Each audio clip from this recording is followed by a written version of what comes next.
はい、お疲れ様です。虹たまりの北川です。今日もね、フェルト教室始めていきたいと思います。今回は、猫を作る時の、ちょっとね、この顔の作り方のちょっとポイントの話をね、していきます。どうしてもね、こう、画面越し、オンラインでやってるとなかなかね、実物を目にできるわけじゃないので、こう、凹凸の感覚がよく伝わらなかったりとか、その辺がね、ちょっと難しいところだから、ちょっとね、僕もキジトラレッスン動画とか、あとはね、三毛猫レッスン動画の中とかでも言ってる話なんだけれども、改めてね、ちょっとなかなか伝わりきれてない、みんな形をしっかりと理解できてない部分があるなと思うので、ちょっとね、補足説明をします。で、これから流す動画についてはね、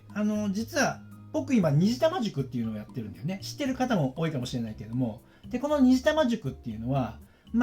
オーダー作家育成プロジェクトです。で、10ヶ月間僕の下でもう24時間も毎日いつでも質問し放題で、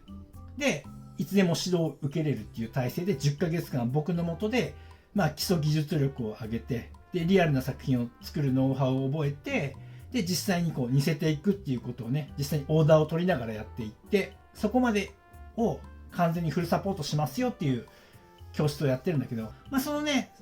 受講生たちにね、向けて発信した内容です。だけど、これはちょっとね、YouTube の方でも僕もキジトラレッスン動画とかね、みんなにシェアしてるので、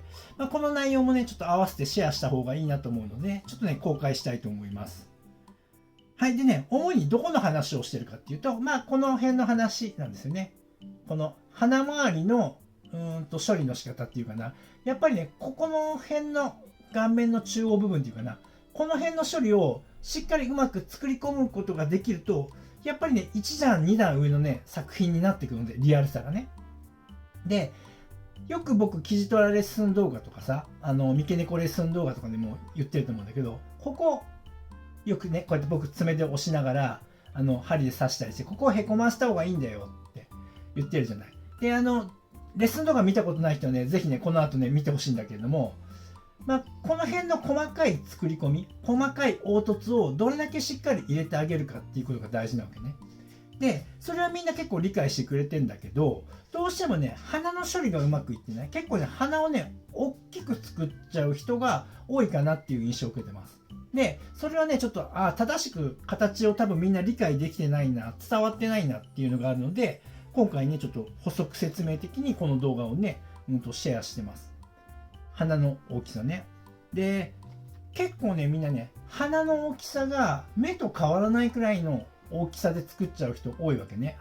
猫なのに。で、そうなっちゃうとね、どっちかっていうと犬っぽい顔になっちゃったりするから、例えばそのモデルの子がいて、しっかりとその猫の作品をね、作るときは、そのモデルのことよくね、見比べてほしいの。その鼻の大きさがどれぐらいなのかな。例えば今僕を画面越しに見てて、僕の鼻のこの幅って、例えばね、僕の体のどっかのパーツと比べるんだったら多分ね、眼球、目とね、比較するのがいいと思うの。で、僕のこの鼻の幅と目の幅、ほぼ一緒だったりするじゃない。じゃあでも猫を作るときはどうなのって見てほしいのね。そういったそのパーツとパーツの大きさを比較対象してみると、結構間違いっていうかな、その大きく作りすぎたとかね、小さく作りすぎたっていうミスは結構起こりにくいと思うから、そんな風にね、やるといいよっていうことも含めた内容になってます。そんなわけでね、ちょっとね、動画の方ね、見てください。はい、じゃあね、ここからね、猫側のね、顔の作り方のちょっと説明をしていきます。まず、この部分あるでしょ、この部分。これは理解してると思うんだけど、どこかっていうと、作品で言ったらこの辺ね。この辺少し膨らませてる部分。で、次に、ここの部分。これは何かっていうと、僕がよく動画の中で爪でね、押し付けて刺してる、ここの鼻筋のこの横、目の前の部分で、このくぼみだよね。これをしっかりつけてあげるよっていう話をしましたよね。で、これをみんなやってる。で、これできてない人はここをしっかりつけてあげる。それでリアルさがぐんと一段変わるので、しっかりとそこをつけてあげるっていうことと、この次。鼻を作るときに結構大きくなる人が多いです。で、鼻の作り方なんだけど、見てほしいんだけども、気をつけなきゃいけないのは、今からちょっと間違ったイメージを描くと、みんなこれを作るでしょ。この爪でなんていうかな、ここへこませるやつを作った後、このね、ちょっと若干末広がりになると思うんだけど、この幅で鼻を作っちゃうのね。そうすると見える？これこの幅で鼻を作っちゃうとすごく大きくなっちゃうの。だからそうではなくて、ここはちょっと末広がりになるんだけども、爪でね、爪っていうかね、ここ目のこの部分は少しへこませて鼻筋を少し細くするじゃない。ここの間隔をね少し狭くなる。で、鼻の大きさっていうのは本物のその作る時の猫の個体差によるけれども、ちゃんと比べてほしいので、大体目を基準にして考えたら分かりやすいんじゃないかなと思って、大体その子の鼻の横幅ね、横幅がその子の目と比べてどれぐらいの幅なんだろうって、結構みんな目と同じぐらいの大きさで作っちゃったりするから、それだと大きすぎる。だからちゃんとそのどこか体の、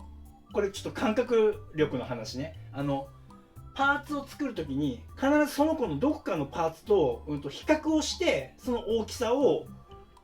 こう表現するようにすると結構間違いが少なくなるので、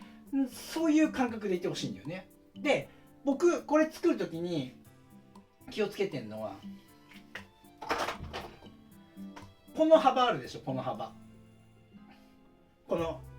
へこませて鼻筋がキュッと狭まったこの部分だよね、眉間の部分。この幅と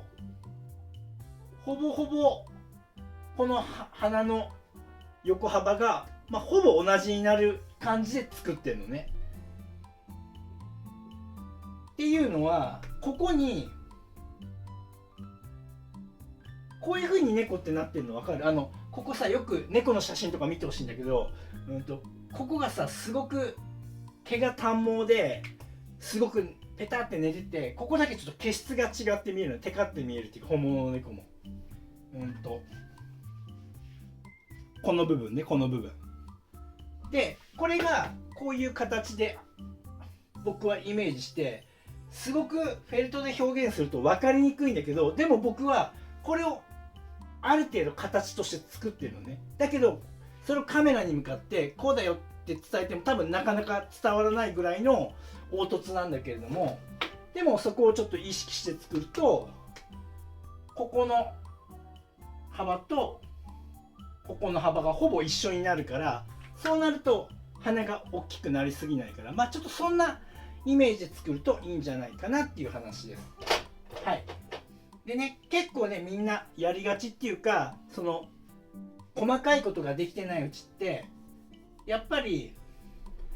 ひげ袋が大きくなったりするのもそうなんだけど、こうやりがち。こうやって目を作ってこう鼻つけるよね、鼻筋つけてこのまま鼻をつけちゃう。これが多くの人がやってること。これだとすごくパーツ的に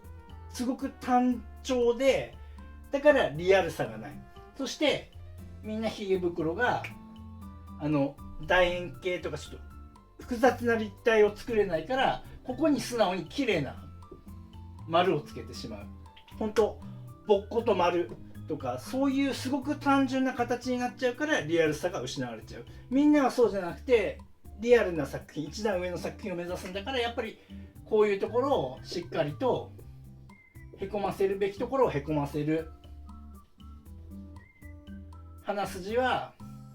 この流れで来るんじゃなくて、ここに一段、もう一段鼻の山、鼻筋かな、本当の鼻筋かながあって、鼻をしっかりと三角形になるように作ってあげる。この鼻の大きさが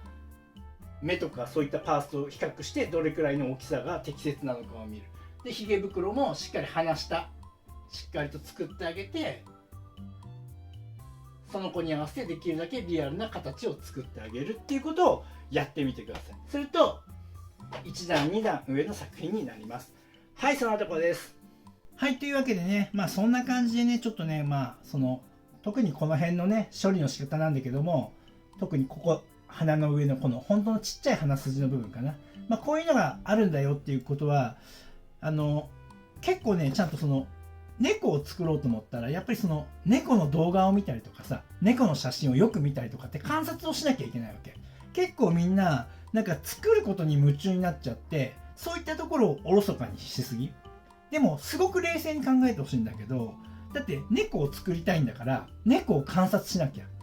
犬を作りたいんだったら犬をしっかり観察しなきゃいけないよね。